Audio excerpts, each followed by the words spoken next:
رب اشرح لي صدري ويسر لي امري واحلل عقدة من لساني يفقهوا قولي. Аллах субханаху ва тағалаға шексіз мақтаулар болсын. Пайғамбарымыз саллаллаху алейхи уассаламға салам және салауаттар болсын. Аллах Тағала Ясин сүресінде айтады: «Иннама амруху иза арада шайъан ан яқула лаху кун фаякун». Аллах Тағала айтады Ясин сүресінде: қачанда Аллах Тағала бір ішті болуны қаласа дейді, Аллах Тағала күн деп айтады дейді. Күн бол деп айтады дейді. Ошол Аллах Тағаланың күн деп айтқан сөзіндегі к, уны, к тамғасы менен н тамғасы бірігелікте дейді. Аллах Тағаланың қалаусы аспан мен жердің ортасында болып қалады дейді. Аллах Тағаланың қалаусы менен күн шығыштан шығып атады. Аллах Тағаланың қалаусы менен қайра батышқа батып атады. Bir уақыт келеді дейді. Ушул күн батыштан шығып шығышқа бата тұрған уақыт келеді. Аны яумул қияма деп Құранда Аллах Тағала айтқан, қиямат күні деп. Сахабалардағы қиямат күні жөнінде сұрағанда пайғамбар саллаллаху алейхи уассаламдан, пайғамбар саллаллаху алейхи уассалам сахабаларға жауап берген дейді: сіздер қиямат күнге, ал күнге қандай даярлық көрдіңдер деп. Аллах Тағалаға шексіз мақтаулар болсын. Сізді бізді ушинтип жұма күндерге алып келді, жұма күндерге қадам ташлатты. Аллах Тағала бізден сізден басып келген әрбір қадамдарыңызға сауап, ажыр, хасанат, баракалардан жазсын. Аллах Тағала сізге бізге жакшынакай денсаулықты берді. Бұға да шүкір, нияматтарына шүкір дейлік. Аллах Тағаланың нияматы. Эми қаншалаған инсандар жұма намазға келе албастан үйлеріне төшекте жатат. Қаншалаған инсандар башка жерлерде жұмаға келгенге мүмкіншіліктері жоқ алардың. Аллах Тағала ошолордун арасынан сізді бізге мүмкіншілік берді. Жұма намазына келіп алсын, ибадатын қылып алсын деп мүмкіншілік берді Аллах Тағала. Аллах Тағалаға шүкіршіліктерді айтайлық. Аллах Тағала сізге бізге ушул демди тарттырып атат. Бізге демди тарттырып, қайра чыгартып атат. Ошол тарткан демди тартылып жатканыбыздын өзү бул Алладан келген чоң байлык, бир ниямат экен. Канчалаган инсандар бар, бүгүнкү күндө аппараттар менен ооздарында жатат. Ошол бир жол демди өзүм тартсам экен деп кыялданат. Ошол аппараттар тарттырып атат. Ошол тарткан демибизди кайра сыртка чыгарып жатып, жеңил чыгып атат биздики. Аллага шүгүр дейлик. Канчалаган инсандар демди тартат, чыгарганда аябай кыйналат. Биз бир күндүн ичинде дем алып атабыз. Кудайга шүгүр дейлик. Сизди бизге Аллах Таала жашоо берип жатат. Аллах Таала бизге көздү берди. Ошол көздүн нияматы өтө чоң. Бир күн кечкери эле көзүңүзгө бир нерсени таңып алып, капкараңгы кылып алып, басып жүрүп көрүңүзчү. Ажатканага кирип чыкканда кандай кыйналасыз? Тамак жегенде кандай кыйналасыз? Чай кайсы жерде экенин көрбөйсүз. Аллах Таала сизге бизге ушул көздү берди. Көздүн дагы Аллах Таала бизге бергенде ар бир түстү өз-өзүнчө көрө турган кылып койду. Аллага нияматтар, бул нияматтарына үчүн бизге шүгүр дешибиз керек. Канчалаган инсандар көзүн ачканда эле, төрөлгөн кезинде эле капкара эле светти көрүп төрөлгөн. Ал өмүр бою кара светти көрүп келатат, эми дагы кара светти көрөт, андан кийин Алланын астына бара берет. Окуяларда келет, бир көзү азиз адамдан келип сурайт экен: сен эки көзүң көрбөйт экен. Аллах Таалага кандай сен ыраазысыңбы, сен ушул жашоого, ушул тагдырыңа ыраазысыңбы деп сураганда айтат дейт. Мен Аллах Таалага өтө ыраазымын дейт. Мен көзүм көрүп калганда мен кандай иштерди кыларым Кудай билет дейт. Аллах Таала мени көзүмдү көргөзгөн жок, ушусуна ыраазымын дейт. Ушусуна шүгүр келтирем дейт. Биз менен сиз ушул көрүп аткан көздөрүбүздү Аллахтын жолунда иштетип атабызбы, же Аллах нааразы боло турган жолго иштетип жатабызбы? Бүгүнкү күндө көздү туура жакка иштетсек дагы сооп табабыз. Аллахтын ыраазычылыгын алабыз. Эгер ошол көрүп аткан көзүбүздү туура эмес жакка иштете турган болсок, Алланын астына барган кезде жооп беребиз ошол көз үчүн. Көздүн акысы үчүн жооп беребиз. Сен Аллах Таала сурайт. Ясин сүрөсүндө айтат Аллах Таала: кыямат күнү Алланын астына барган кезде дейт, адамдын тили сүйлөбөй калат дейт. Тили сүйлөбөйт, анын дене мүчөлөрү, колу, буту, көзү ушулар сүйлөп баштайт. Ошондо көзүбүз айтат экен: ооба дейт, мен менен ал көргөн дейт. Ошол жаман нерселерди көргөн дейт. Кол айтат экен: ооба, мени ал кармаган дейт экен. Бут айтат экен: мени ошол жака басып алып барган дейт экен. Кыямат күнү Алланын астына барган кезде ушул дене мүчөлөрүбүздүн баардыгы Алла Таалага сүйлөп берет экен. Тилибиз сүйлөбөйт, мынау кичинекей тил сүйлөбөй туруп калат. Сүйлөөчү сыфатты Аллах Таала алып коет. Дене мүчөлөрүңүз жооп берет. Ошондо ушул көздөрдү Куран окуганга, илим алганга жумшаган ey Алла. Сенин ыраазычылык үчүн Алла жолуна чыккан ey Алла. Сенин ыраазычылык үчүн ушул Алла жолунда жүргөндөрдү машина менен жеткизип баргам. Ошондо мен түнү менен айдап көзүмдү сен жолуңа сарптагам ey Алла. Ушул сенин сөзүң болгон Куранды ошол менен мен күнү алек болчумун эле ey Алла. Эртең менен ойгонгон кезде ушу сенин Кураныңды окуйт элем, кечинде жатаарда да сенин Кураныңды окуйт элем деп Алланын астына барган кезде биз айта турган көз болуш керек. Аллах Таала сиз бизге ушундай кулакты берди. Бунун нияматы, бул ниямат өтө чоң. Алланын астына барган кезде жооп беребиз, ушул кулакты биз кандай жолго иштеттик? Аллах Таала ыраазы боло турган жолго иштеттикпи же Аллах Таала нааразы боло турган, Аллах Таала кылбагын деп тыйып салган нерселерди укканга иштеттикпи? Ушул кулак аркылуу адамдар сооп да табат, күнөө дагы табат. Жакшы баяндарды укса, сооп иштерди укса, ушул кулак аркылуу сооп да таба берет экен, өзүн оңдой берет экен, акыретін кура берет экен. Жакшы нерселерге адам өзүн түрткөн сайын, ал адам оңолуп жакшы болуп кетирет дейт. Куранда Аллах Таала айткан, ар бир коом өзүн оңдомойчо Аллах Таала аны оңдобойт деген. Ар бир адам өзүбүздү оңдошубуз керек экен. Жакшы нерселерди угуп, эгер ушул кулак менен биз Аллах Таала тыйып салган нерселерди уксакчы, арам болгон нерселерди уксак, анда кыяматта Алланын астына барган кезде мына тилиң калп айтат, жок, мен уккан эмесмин деп, кулак сүйлөйт, кулак Алланын астына барганда. Мен уккан дейт экен. Мени менен уккан ал дейт экен. Мына кулак өзү сүйлөп берет Алланын астына барганда. Биз ойлобойлук, кыяматта Алланын астына барган кезде мен сүйлөбөй койсом, жашырып коем, алдап коем, жалган сүйлөп коем. Же бул дүйнөдөгүдөй кичине бир тыйын берип кутулуп кетем. Жок, андай жок Алланын астына барган кезде. Ошол кезде Алланын астына барган кезде эсеп кысап болот. Ар бир кыпынчалыктагы кичинекей кылган жакшы ишибизге дагы, кичинекей кылган бир жамандык ишибизге дагы Алланын астына барганда жооп беребиз. Бирөөгө зарар жеткирсең, зыян жеткирсең, бирөө түртүп өтүп кетсең, ошон үчүн да жооп бересиң. Бирөөдү бир жаман көзүң менен карап коюп, ошого бир зыян жеткирсең, анын үчүн да жооп бересиң. Мунун тескерисинче Куранда хадисте пайгамбар саллаллаху алейхи ва саллям эмне деди? Мен канат юмину биллахи вал яумил ахир. Ким кыямат күнүнө Алла жана кыямат күнүнө ишенсе, жана Аллага ишенсе, пайгамбар саллаллаху алейхи ва салламга ишенсе дейт. Анда ал жалаң жакшы сөздөр сүйлөсүн, болбосо унчукпасын дейт. Жана дагы бир хадисте айтты пайгамбар саллаллаху алейхи ва саллям, жакшы сөзүң болбосо, анда жаман сөзүң сүйлөбөгүн дейт. Анан адамга бир жакшы мамиле кыла албасаң, ага бир күлүп койгун, күлүп колуңан ошол нерсе келсин дейт. Эң акыркы чеги күлүп, жылмайып жооп бер. Бирдеке сураганда жылмайып жооп бер дейт. Пайгамбар саллаллаху алейхи ва саллям сыфаты, пайгамбар саллаллаху алейхи ва саллям ар дайым күлөт эле, жылмайып жооп берет эле, жылмайып жүрөт эле дейт. Пайгамбар саллаллаху алейхи ва салламдын эң хулукул азим, Куранда айтат, эң жогорку чектеги болгон пайгамбар саллаллаху алейхи ва салламдын мүнөзү, пайгамбардын адеп акылагы, жүрүм туруму, сахабалар, Айша энебиз, башкалар баардыгы айтышкан, иннаху Куран, чындыгында пайгамбар саллаллаху алейхи ва саллям тирүү Куран эле дейт.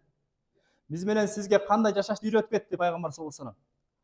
Мынагы дене мүчө бул машинка адам үчүн дейт. Бул адам жакшы жака иштесе, жакшы жака айдаса, бул адамдын пайдасы үчүн акыретте Алланын астына барган кезде ошол адамга шафаатчы болуп, бейишке киргизет дейт. Эгер ушул машинкени денени дейт, туура эмес жактарга иштете турган болсоң, туура эмес нерселерге басып барсаң, туура эмес нерселерди кылсаң, туура эмес нерселерди жесең, ичсең, пайдалансаң, Алланын астына барган кезде ошонун зыянын тартасың сөзсүз. Ошону кылган үчүн жооп бересиң дейт. Аллах Таалага шүгүр дейлик, сизге бизге ушунчалык нияматтарды берди. Өзүбүздүн бутубуз менен ушинтип жума намаздарга басып келип атабыз. Канчалаган адамдар үйлөрүндө жатат, буттары менен база албайт, бирөөгө көз каранды. Ушул ажатканага барып келиш үчүн, ошол бир адамдын жардамына муктаж, же бир балдакка муктаж, коляскага муктаж, ошол жака барып келиш үчүн. Сиз Аллага шүгүр дейлик, ушул жерге жума намазга өзүбүз бат-баттан басып келип калдык. Аллага шүгүр дейлик. Бир таксисттин окуясын уккансыздар, үйүнө кирип келип эле бала чакасын баардыгын эле башкарып, кыйкырып, аларды жемелеп, урушуп, мен силерди мен багып атам, эгер мен иштебей отуруп калсам үйдө, силер ачка каласыңар дейт. Силер ачка каласыңар, силерди эч ким бакпайт, мен иштеп атам деп өзүнүн иштегенин кайра айтып, үй бүлөсүн ушундай зекип кыйнай беришкен. Күндөрдүн бир күнү Алла Таала анын башына эмне салды? Кырсык салды, авария болду, эки бутунан тизесинен айрылып калды. Эки буту бар, бирок баспайт. Шал болуп калды. Коляскага отуруп калды. Ошол кезде дейт, ошол отургуч колясканын үстүндө отурганда бир күнү ушул нерсе оюна келип атат дейт. Мен баягы бутум басып жүргөн кезде айтат элем, мен силерди мен багып атам, мен иштебей калсам силер ачка каласыңар деген сөзүн эстейт экен да. Сөзүн эстеп, эмне үчүн мен мынтип айттым дейт. Мен мына ушул коляскада отурганыма ушунча жыл болду, бирок баягы эле үй бүлөсү баягындай эле жеп атат, баягындай эле ичип атат, баягындай эле жашап атат, баягындай эле кийим кечектери. Ошондо Аллах Таалага айтат экен: "Я Алла, көрсөм эми үй бүлөмдү мен бакпайт экен. Бул үй бүлөмдү сен багат экенсиң." Ар бир адам бул жашоого келгенде өзүнүн рызкысы менен келди. Бала чаканын өзүнүн рызкысы бар. Биздин дагы рызкыбыз өзүнчө. Аллах Таала бизге ушунча суу ичесиң, ушунча литр, ушунча тонна, ушунча нан жейсиң, ушунча тамак жейсиң, ушунча эт жейсиң. Андан кийин ашча жей албайсың, бир тамчы да аш иче албайсың, бир күсөк этти да көбүрөөк жей албайсың. Алланын астына кете бересиң. Ким бул жашоонун даамын таткан болсо дейт, ал акыреттин өлүмдүн дагы даамын татат дейт. Ким бул жашоонун рахатын татып атат мынакей, жашап атат, ал адам сөзсүз өлүмдүн дагы даамын татат, акыреттин да даамын татат. Ошол жака барат сөзсүз. Эч ким качып кутулуп кете албайт. Эми биз сиз ичип жаткан сууну дейт, ошонун кадырына билелик, кадырына жетелик. Биз үйгө келип туруп, үйдөгү унитаздан келип туруп отуруп бүткөндөн кийин сууну бир жолу басабыз го, шарактап туруп. Шагыр этип 4,5 литр суу кетти.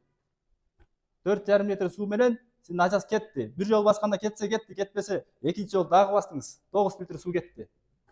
Эми сиз ошол бир жолу баскандагы 4,5 литрлик сууну дейт, башка алыскы өлкөлөрдөгү, Африка мамлекетиндеги суу жок өлкөлөрдөгүлөр дейт, ошол 4,5 литрди бир жума ичет дейт. Биз эмне кылдык? Ошону бир жолу бастык, кетти ал. Кетпей калса да экинчи жолу бастык. 9 литр суу кетти. Бир күндө биз канча жолу ажыткана кирип, канча жолу басып атабыз. Ал сен сууга баскан сууларың эле, ичкен сууларың, даратылган жуунганда сууларың бар. Стиральный машиненин суулары бар. Аллага шүгүр дейлик, биздин өлкөбүздө ушундай кененчилик кылып койду. Суулар кенен агып атат, Мына Бешташтын суусуна канчалаган таптаза суу агып түшөт. Таластын суусунан канчалаган кенен дарыялар агат речка болуп. Аллага шүгүр дейли. Башка мамлекеттерде, башка өлкөлөрдө ошол биз бир жолу келип унитазга басып 4,5 литр сууну агызып салып атабыз го, ысырап кылып туруп. Ысырап деле эмес, бул муктаждыкты кетириш үчүн болуп атат. Бирок ошол басып салган 4,5 литр сууну башка өлкөдөгүлөр бир жума ичет экен. Бир жума экономдоп, стаканда, сусаганда, кыйналганда гана ичет экен. Аллага шүгүр айтайлык, Аллах Таала сизге бизге ушундай кооз табиятты берип койду. Сууларыбыз кенен, алхамдулилля. Биздин абабыз таза. Канчалаган өлкөлөргө барсаң, көчөгө чыксаң, көчөдө баса албайсың, маска менен жүрүш керек болот. Биздин өлкөнүн абасы таза. Аллах Таала сиз бизге дагы ушундай адеп ахлактарды, кулк мүнөздөрдү да насип кылсын жакшылардан. Көчөдө кетип баратканыбызда бири-бирибизди сыйлайлык. Айрыкча ушул кичинекей балдарга дагы, өзүбүзгө да, чоң кишилерге чейин адеп зарыл болуп атат бүгүнкү күндө. Кандай адептер зарыл болуп атат? Чоң кишилер, чоң эле кишилер машина айдап баратат, тамекиси чегип бүттү бөчөгүндө, айнекти ачып туруп ошо жака ыргытат чекеге. Жолдун чекесине ыргытсын, жолдун ортосуна ыргытсын. Такыр ыргытканга мүмкүн эмес. Аны дагы бир айлыкка иштеп жүргөн бирөө таң атпай эртең менен эрте туруп алып ошолор бирден терет экен. Мен өзүм эртең менен эрте мектепке барам, кайра келем да күнүгө ушундай жеткизем, бала ташыйм.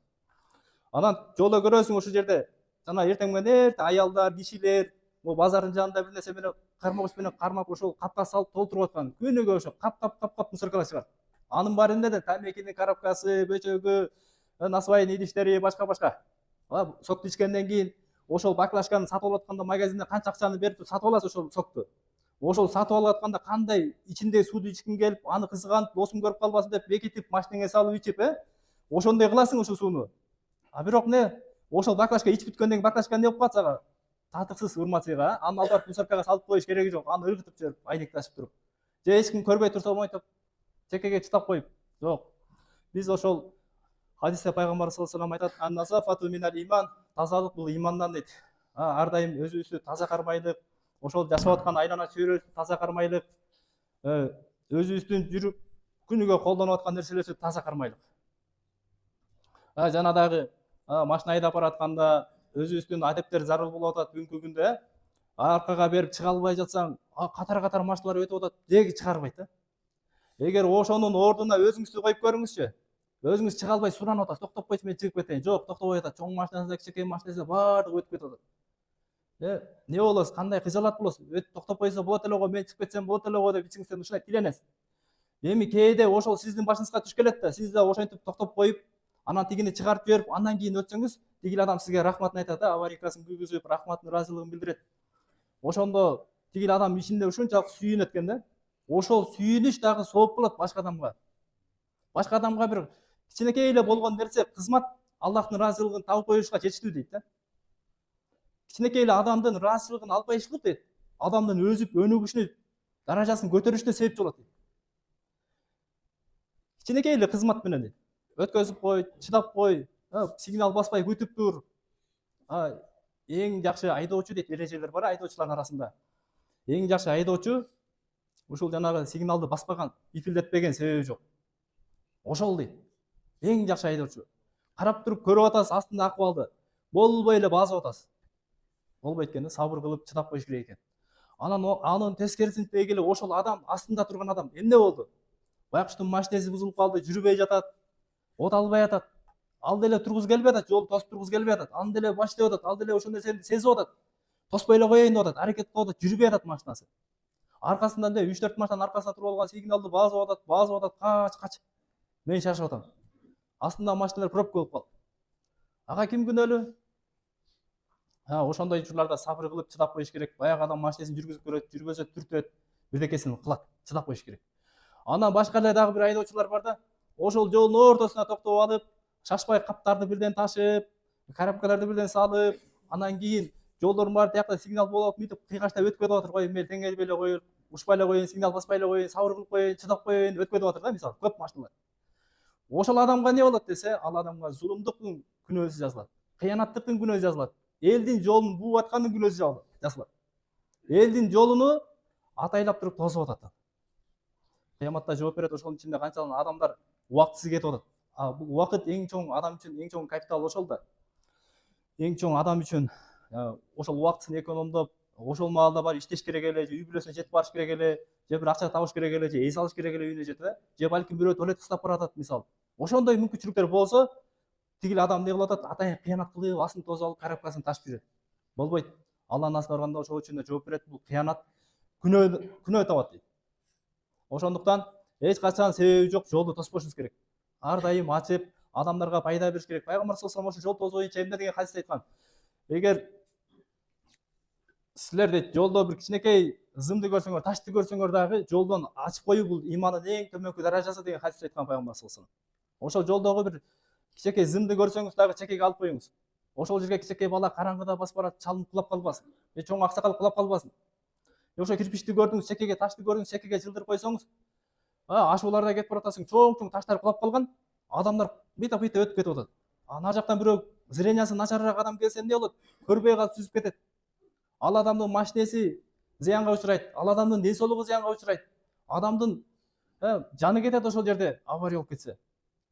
Сиз эмне кылдыңыз? Түшүп токтоп туруп, аварийканы жагып туруп, ошол ташты көтөрүп алып барып чекеге таштадыңыз, Көбүнчөсү ошо КамАЗдарды токтоткондо ошо астына таштырып коет дагы айдап кетип калат да. Же токтоп кайра алганга мүмкүнчүлүк жок да КамАЗда. Өйдөгө чырчып кетиш керек. Эми ошондой жерлерде сиз эмне кылдыңыз? Ошондой чоң ташты көрүп калсаңыз чекеден, ошол чекеге алып чыгарып койдуңуз, сизге сооп жазылат. Алла Тааланын ыраазычылыгы болот. Аллах Тааланын ыраазычылыгы бир кичинекей эле нерсе сооптуштун аркасында болуп калышы мүмкүн да. Сиз ошо ташты жылдырган аркасында Аллах Тааланын ыраазычылыгын табып алышыңыз мүмкүн. Ким Аллах Тааланын ыраазычылыгын табып алса, Аллах Таала ыраазы болуп калса бир адамдан, Аллах Таала эч качан наразы болбойт дейт. Сиз бейишке дейт да, окуган намазыбыз менен кирбейбиз. Аны бир эске алып коелук. Окуган мейли 50 жыл намаз оку, мейли 100 жыл, 200 жыл намаз окусаң дагы, ошол окуган намазың менен бейишке кире албайсың. Бул Аллах Тааланын фарсы, сен аткар деген милдети.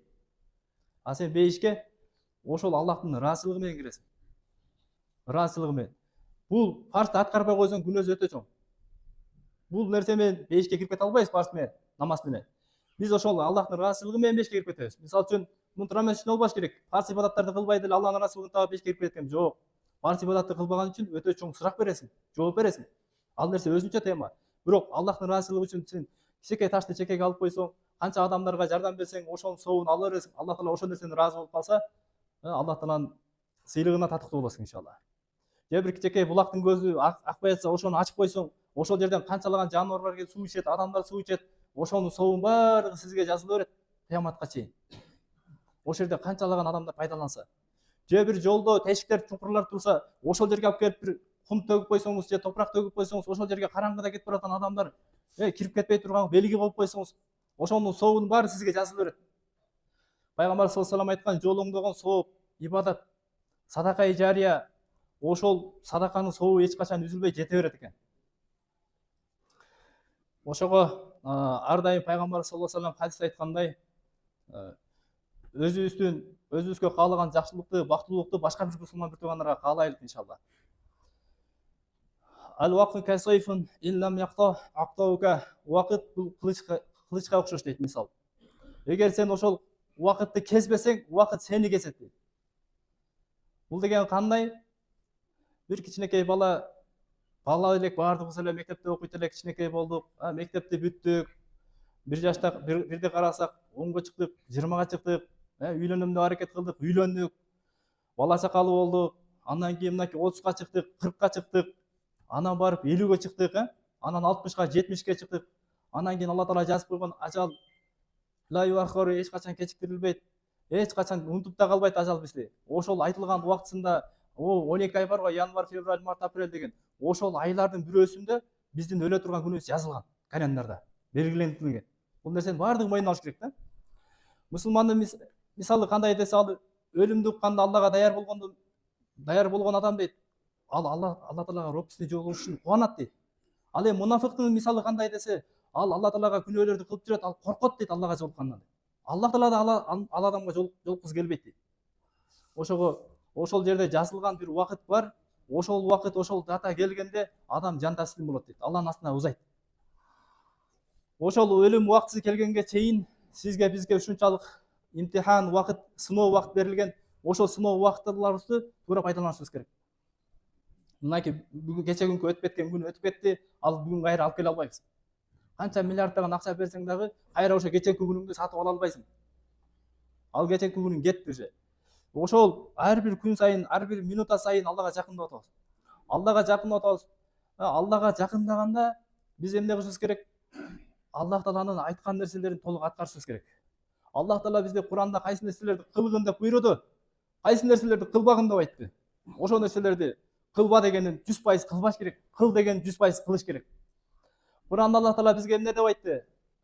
Акимус сола, намазды тургузгула, намазды окугула, намазды тургузгула деди. Биз ошол намаздын тургузуштун үстүндө болойлук, ар дайым аракетте болойлук. Намазга керектүү нерселер, даарат алганды үйрөнөйлүк, намазды туура окуганды үйрөнөйлүк. Мешитке келип, биз эгерде пайгамбар саллаллаху алейхи вассалам көрсөткөн тартипте окубай турган болсок, анда биздин окуган намаз эмне болот? Физарат болуп калат. Билбесек, ошол маселесин билбесек, усулдун маселесин билбесек, 20 жыл намаз окусак дагы туура эмес окуп жүрө беребиз. Ошон үчүн илим алышыбыз керек. Илим бул парыз. Мечиттерде устаздар бар, алымдар бар, дамлалар бар, имамдар бар. Ошолорго келип, ошолордун астына уялбастан маселелерди сурап, чалып, тактап коюш керек. Ушундай бир маселе болду. Сүйлөшүп отурабыз. 20 жылдан бери намаз окуйт экен. 20 жылдан бери. Усул жөнүндө жакан музакара кылып айтып берип атсак, ошондо оозуна мурдуна суу алышлык парызбы деп сурайт да. Ооба, оозуна мурдуна суу алыш керек, бүткүл денесине 3 жолу суу жеткизиш керек деп айтып берсем, кайра туруп дагы сурат да, мени эл жанында достор карап турат. Дагы суроо берди. Оозуна ошондо гусулда оозуна мурдуна суу алыш парызбы дейт. Ооба, оозуна мурдуна суу алыш керек, анан 3 жолу жууш керек деп баягы аркасын жаап, жашынакай кылып айтып кеттим. Десем, баягы адам мени карап калды. Не болду таксыр десем, мен оозума мурдума суу албайм дейт. Гусул алганда жуунуп эле алам, болду. Гусулум бар деп окуп жүрө берем дейт. Болбосо сакалды койгон канча жылдан бери намаз окуйт. Оозуна мурдуна суу алуу деген нерсени билбейт экен. Кызыкпаган да? Кызыгыш керек, сураш керек, үйрөнүш керек. Ошол ибадаттын кабыл болуп аткандарына бир кичинекей эле нерсе, мына 3 урттам суу, 3 тартым суу, ошол эле чечип атат. Ошон үчүн илимин алыш керек. Дааратты туура алганды үйрөнүшүбүз керек. Эгер дааратыбызда бир ката кемчилик кетсе эмне болот? Пайгамбар саллаллаху алейхи вассалам айтты, ким атайлап даараты жок намаз окуса, ал кафир дейт.